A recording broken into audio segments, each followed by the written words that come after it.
I wanted a pet. A bird, or a bunny, or a trained seal. My mother said no to the bird, no to the bunny, and no, no, no to the trained seal. I asked her every day for a month until she finally said, "You can have any pet you want as long as it doesn't need to be bathed, or walked, or fed." I made her promise. So I went to see the school librarian. Mrs. Kinklebaum, who knows everything in the world, pointed me to Volume S of the Animal Encyclopedia. This is what I found. Sloth. Noun. Sloths have been known to sleep more than 16 hours a day. They sometimes hang upside down in trees, barely moving for long periods of time. They survive by eating leaves and drinking the dew that collects in them. It is said that the sloths are the laziest animals in the world. My sloth arrived by express mail. He was about the size of a medium-ish dog, with a flat nose and a monkey face. My mother wasn't happy, but a promise is a promise, I said. Sparky, I decided. That will be your name. I took him outside to his tree. Sparky went right to sleep. I made a sign and put it under the tree. It read, "Guard Sloth. Enter at your own peril." It was 2 days before I saw him awake. He didn't know a lot of games, so I taught him some. We played King of the Mountain, and I won. We played hide and seek, and I won. We played statue, and Sparky was very, very good. That weekend, Mary Potts came over to investigate.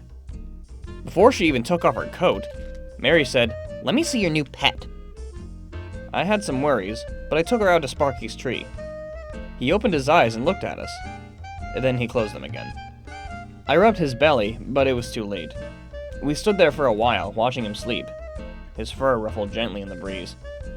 "I feel sorry for you," Mary said. "My cat can dance on her hind legs, and my parrot knows 20 words, including God and ice cream." "Sparky knows tricks too," I told her, but she didn't believe me. The next day, I made a poster and nailed it to the tree outside Mary Potts' house. All week, we trained in secret. Sometimes Sparky slept through practice and I had to poke him awake. Sometimes he forgot what he was doing and we had to start over. Sometimes he took so long to fetch that I went inside and had dinner while I waited. I was starting to think the poster had been a mistake, but a promise is a promise. On the day of the trained sloth extravaganza, my mother set up lawn chairs. 3 people came to see Sparky perform. My mother, Mary Potts, and Mrs. Edwin, the crossing guard. Mrs. Edwin approved of Sparky because he never ran in the street. "Do I look like a ringmaster?" I asked my mother. "You look very interesting," she told me. I put a little glitter on Sparky just before the curtain went up. I kept wishing I had written 2 tricks on the poster instead of countless tricks. "Play dead, Sparky," I said, and he did.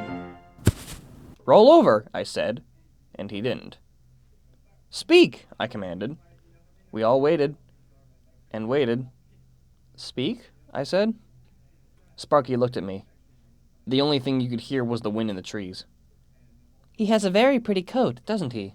Mrs. Edwin said finally. "You can't just invent a brand new pet like that," Mary told me. "A pet no one's ever even had." My mother came out with lemonade and cookies, but everyone said they had to be going. Sparky and I watched them, and then my mother made me put the chairs away. Afterward, I gave Sparky a cookie, but he ate it so slowly that I just took it back again. It was getting dark out.